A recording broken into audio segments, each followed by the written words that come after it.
Hello అందరికీ welcome back to Anu KR blogs. నేను మీ అనురాధ. ఈరోజుటి రెసిపీ వచ్చేసి తోటకూర పరాటా. తోటకూర అంటే ఇష్టం లేని వాళ్ళు కూడా ఇలా చేసి పెట్టారంటే 1కి 4 లాగించేస్తారు. ఇది పక్కా.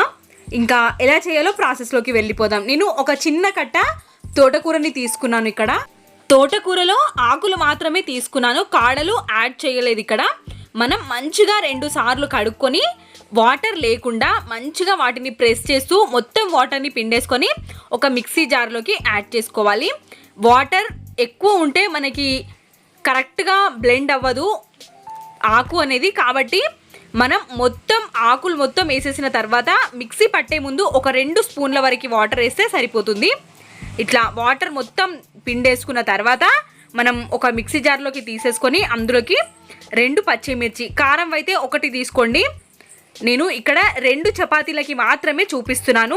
చిన్న కట్ట తోటకూర, అదేవిధంగా 2 పచ్చిమిర్చి, కొంచెం జీలకర్ర, టేస్ట్కి సరిపడా సాల్ట్, కాస్తంత పసుపు, ఒక 3-4 వెల్లుల్లి రెబ్బల్ని యాడ్ చేసుకొని మంచిగా ఫైన్ పేస్ట్ లాగా మిక్స్ చేసుకోవాలి. అది మిక్స్ అవ్వకపోతే 2 స్పూన్ల వరకు వాటర్ని యాడ్ చేయండి. మంచిగా బ్లెండ్ అయిపోతుంది. ఇలా బ్లెండ్ అయిపోయిన తర్వాత ఒక మిక్సింగ్ బౌల్ని తీసుకొని అందులోకి మన పేస్ట్ని యాడ్ చేసుకొని తర్వాత అందులోకి నేను ఒక 1/2 కప్పు వరకు గోధుమ పిండిని యాడ్ చేసుకుంటున్నాను. మీకు ఎంత పడితే అంత దాన్ని తగ్గట్టుగా మీరు గోధుమ పిండిని అనేది యాడ్ చేసుకోవాలి. ఇక్కడ నేను తీసుకున్న క్వాంటిటీకి 1/2 కప్ గోధుమ పిండి అయితే కరెక్ట్గా సరిపోతుంది.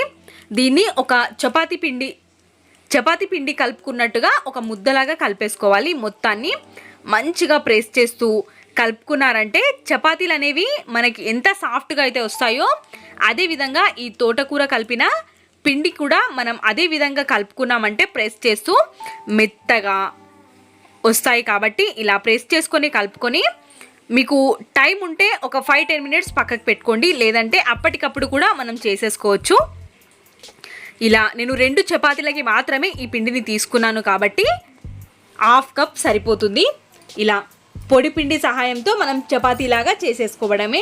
మరి చపాతీ చేసినంత సన్నగా ఒత్తుకోకుండా కాస్త లావుగా చేసుకోవాలి. అప్పుడే మనకి పరాటా అనేది మెత్తగా వస్తుంది. ఇలా మనం అన్ని పరాటాలని చేసుకొని పెట్టేసుకోవాలి. ఈ పరాటాలని మనం లంచ్ బాక్స్లోకి కూడా ప్రిపేర్ చేసి ఇవ్వచ్చు. చాలా హెల్దీ రెసిపీ కదా.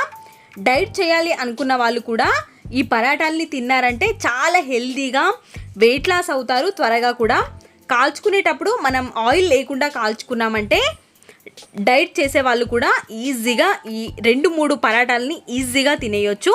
ఈ పరాటాలని మనం ఏదైనా గ్రేవీ కర్రీతో కానీ లేదంటే రైతాతో లేదంటే పెరుగుతో తీసుకున్నా చాలా టేస్టీగా ఉంటుంది.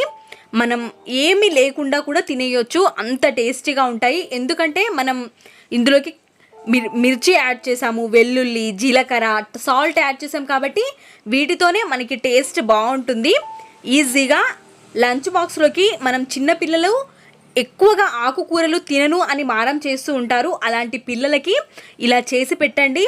చాలా హెల్తీగా ఈజీగా 1కి 4 లాగిన్ చేస్తారు పక్కా.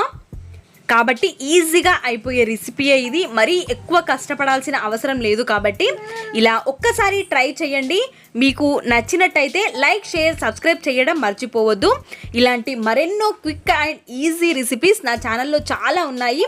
జొన్న పిండితో చేసే రెసిపీస్, పాలకూర పరాటా నేను మొన్నటి వీడియోలోనే చేసి చూపించాను. మీకు ఎవరికైనా కావాలి అనుకుంటే నేను డిస్క్రిప్షన్లో లింక్ ఇస్తాను, చూసేయండి. చాలా హెల్దీ రెసిపీస్, జొన్న పిండితో చేసిన రెసిపీస్, అదేవిధంగా గోధుమ పిండి, టిఫిన్స్, స్నాక్స్, లంచ్ రెసిపీస్, చాలా రెసిపీస్ మన ఛానల్లో ఉన్నాయి. కాబట్టి ఒక్కసారి విజిట్ చేయండి. నచ్చితే సబ్స్క్రైబ్ చేయండి. Thanks for watching.